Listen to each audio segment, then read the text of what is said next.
On July 14, 2025, the United States government pulled the pin on a 30-year arrangement that had quietly kept North American agriculture functioning. No dramatic press conference, no primetime address. A regulatory notice, a Commerce Department press release, and a single sentence from Howard Lutnick. Mexico remains one of our greatest allies, but for far too long our farmers have been crushed by unfair trade practices. That ends today. What followed was not what anyone in Washington predicted. The Trump administration had just terminated the tomato suspension agreement, a deal renegotiated 5 times across 6 presidents, and replaced it with a 17.09% anti-dumping tariff on every fresh tomato entering the United States from Mexico. Not a renegotiation, a termination. Within days, a second notice clarified the ceiling, 20.91% for producers deemed the most egregious violators. The tomato had become a weapon. And here is the thesis, the line that explains everything else that follows. The United States consumes roughly 70% of its fresh tomatoes from Mexico, and rather than fixing that dependency, Washington just made it illegal to afford it. That is not protection. That is economic self-sabotage dressed in a flag. Meet Moisés Atri.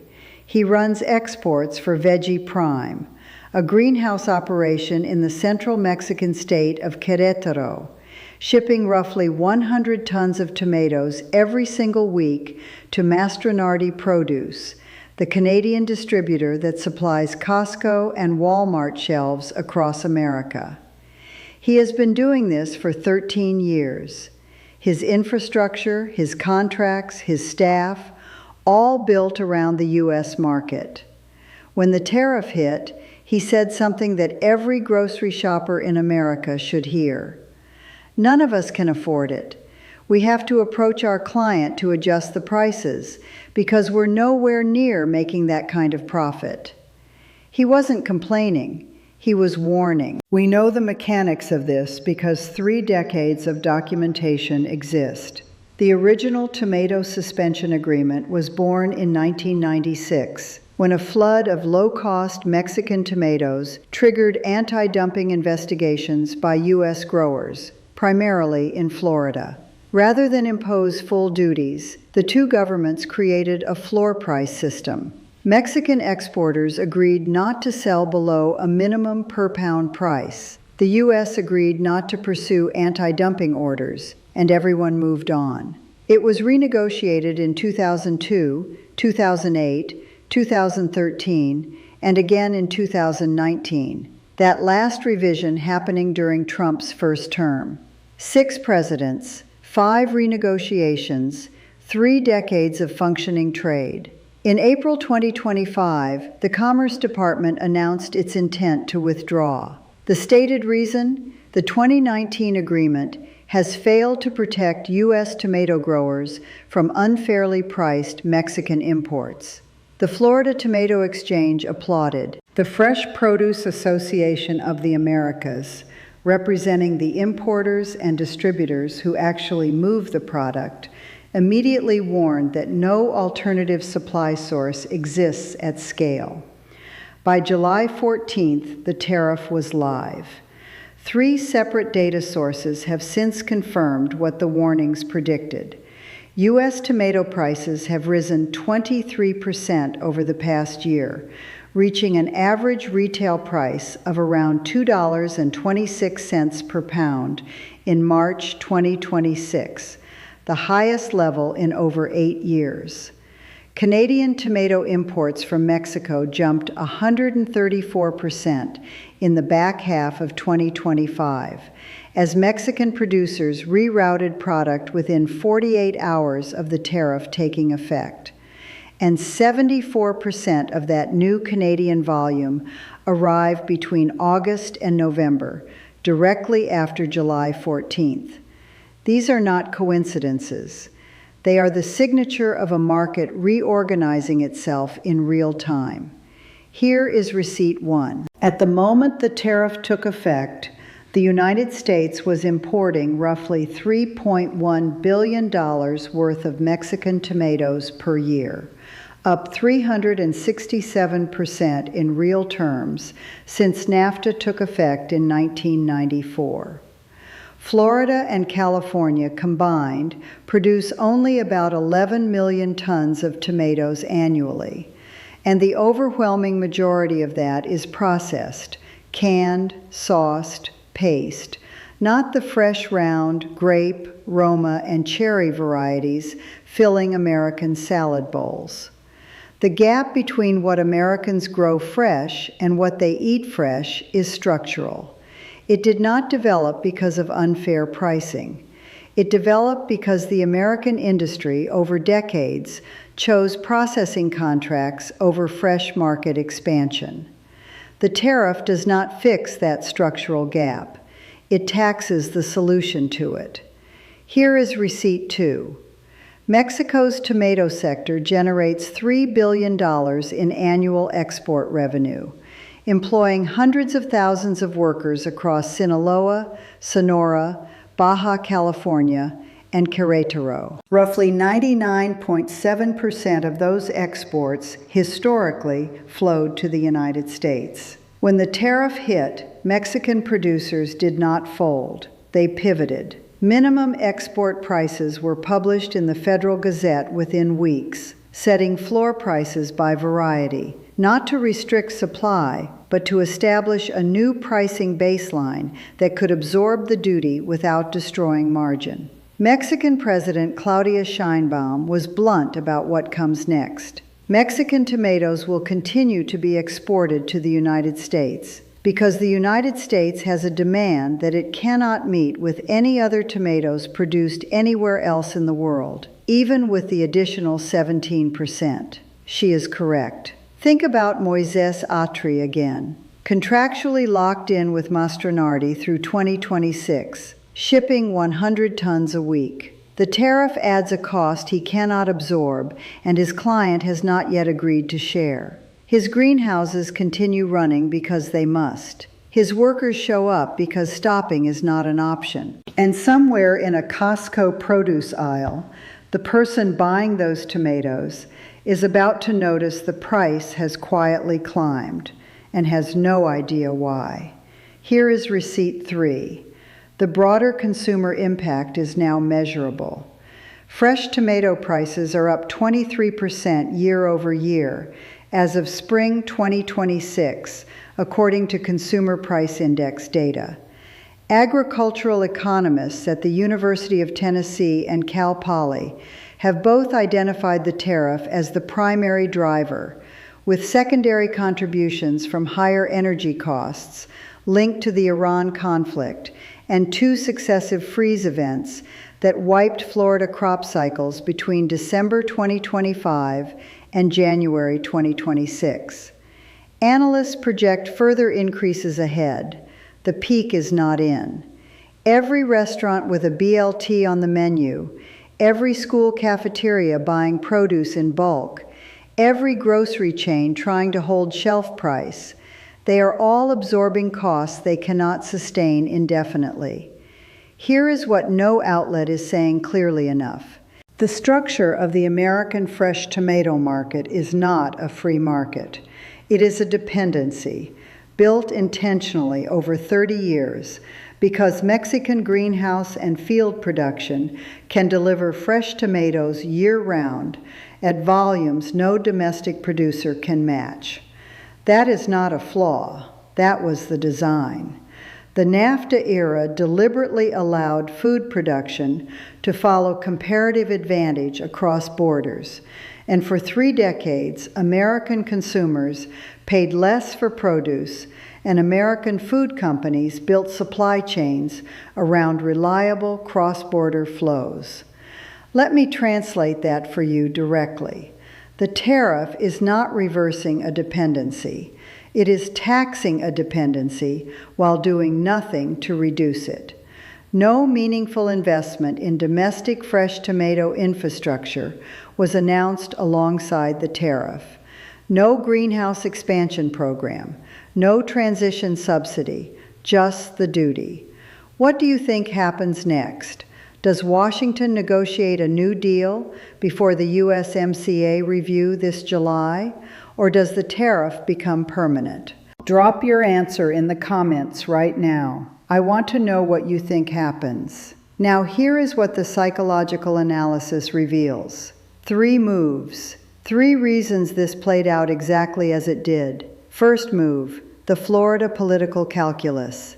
Florida's tomato growers have lobbied against the suspension agreement since 1996, not uniformly but persistently. The Florida Tomato Exchange, senior Florida Republicans including Senator Rick Scott and Representative Vern Buchanan, and the state's agricultural lobby framed this as a fairness issue. But here is where the playbook breaks down. Florida produces field-grown tomatoes, primarily in winter. The domestic supply gap is largest in summer, precisely when field production in the southeast is offline. Terminating the agreement does not create new Florida tomatoes. It just makes the tomatoes that do exist more expensive for everyone. In plain language, the political win for Florida growers comes at a direct price increase for every American consumer, and the math was never intended to be shown. Second move, the leverage theory. The tariff was announced alongside Trump's broader 30% general tariff threat on all Mexican goods scheduled for August 1st. The logic, if there was logic, appears to have been that the tomato duty would create negotiating pressure inside a broader trade reset. Mexico, facing both a sector-specific tariff and a general levy threat, would come to the table hungry for relief. But Mexico did not capitulate. It pivoted. It set minimum export prices, redirected supply to Canada, and its president publicly stated the dependency runs both ways.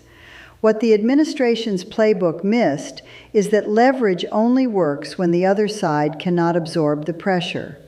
Mexico's tomato producers, given their scale and their greenhouse technology, had more flexibility than Washington modeled. Notice what the administration has not done. It has not announced a path to renegotiate a new suspension deal. No successor agreement has been proposed. The silence where a negotiating framework should be is the loudest signal in this story. Third move, the precedent for food supply control. This is the move nobody is naming. When a government imposes a sector-specific anti-dumping duty on a product that accounts for 70% of its domestic consumption, with no domestic substitution plan, it is not protecting its industry. It is demonstrating that food supply policy can be weaponized as a trade tool. That precedent reaches far beyond tomatoes. Avocados, berries, peppers. Every fresh produce item where Mexico holds a dominant supply position is now subject to the same logic. In plain language, if this holds, the tomato tariff becomes the template. Agricultural economists at the University of Tennessee have stated directly that tariff-driven restrictions on fresh produce can destroy more economic activity than they protect, because the downstream losses in distribution, food service, and retail outweigh the upstream gains to domestic growers. Former trade negotiators with experience across both Republican and Democratic administrations have noted privately that the decision to terminate rather than renegotiate the suspension agreement was unusual and carries legal exposure under the USMCA dispute resolution framework. And Lance Jungmeyer, president of the Fresh Produce Association of the Americas, put the supply reality plainly. You could shift a portion to Canada, shift a portion to countries in the Caribbean, but you're never going to get that sheer volume of tomatoes that are supporting the U.S. market. When the people who move the product and the people who study the economics say the same thing, you pay attention. To be fair, let's steelman the argument for the tariff. Florida growers are right that Mexican tomato imports have grown nearly fourfold in real terms since NAFTA, and that domestic fresh tomato acreage has declined over that same period. The suspension agreement, critics argue, was never adequately enforced. Mexican producers found ways around the minimum pricing requirements, and the U.S. government lacked the inspection infrastructure to catch violations at scale. There is also a legitimate argument about supply chain resilience. A country that sources 70% of a staple food from a single foreign origin is exposed to geopolitical disruption. All of that is real. But the structural response to those real problems is investment in domestic capacity, greenhouses, water infrastructure, workforce training, not a duty that raises prices immediately while building nothing. The tariff without a build plan is not a strategy. It is a signal. Now tier the consequences outward. For your grocery budget, the 23% annual increase in tomato prices is already in the data. If you eat fresh tomatoes, salads, sandwiches, sauces, your annual food cost has moved. Restaurants are absorbing what they can, but the pass-through to menu prices is accelerating. Expect further increases through mid-2026, particularly as Florida's freeze-damaged spring crop fails to fill the gap domestic advocates promised. For the political map, the tariff is most damaging in states that are heavy consumers of fresh produce year-round: California, Texas, New York, Florida itself. The irony is not small. Florida growers won the policy. Florida consumers are paying the cost. That tension does not resolve quietly in an election cycle. At the systemic level, what this moment signals is that North American agricultural integration, the foundation of food price stability across the continent since 1994, is now a policy variable, not a baseline assumption. When that assumption breaks, investment decisions change. Greenhouse operators in Mexico are already accelerating market diversification into Europe and Canada. Supply chains, once rerouted, rarely route back. Return to Moisés Atri one final time. He is still shipping, still contractually obligated, still running his greenhouses in Querétaro, but he is watching his margins, watching his client's next response, and watching a policy review deadline in Washington. In the scenario where a new suspension deal is negotiated, where a successor agreement restores a price floor and lifts the duty, his operation survives, and American consumers get relief within months. In the scenario where the tariff becomes permanent, he diversifies. He finds Canadian retailers. He finds European buyers. He builds the infrastructure to reach new markets. And the American supply gap he once filled does not disappear. It just becomes someone else's problem at a higher price, passed along to every household in the country that still wants a fresh tomato in November. What is not being said by anyone in a position of authority is the plainest truth of all.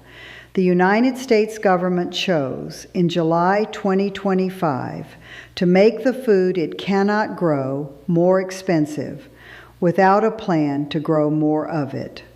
That is not a tariff. That is a tax on dinner.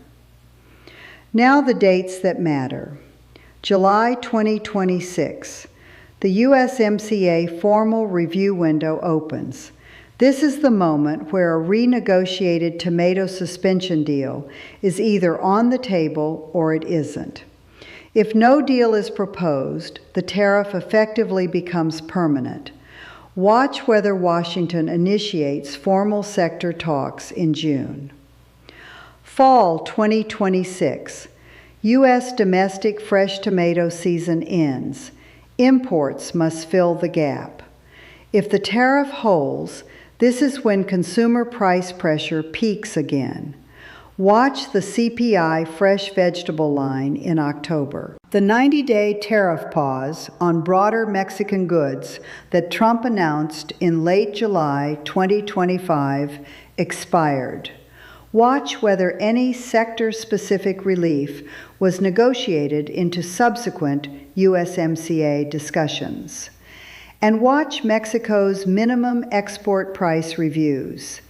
Any upward revision signals Mexican producers have absorbed the duty into their pricing baseline, making reversal politically harder on the American side. If this breakdown clarified what the headlines were skipping, the dependency problem, the supply gap nobody is filling, the template being set for every other produce category, hit subscribe and turn on notifications. Because in this space, the story is never the tariff announcement.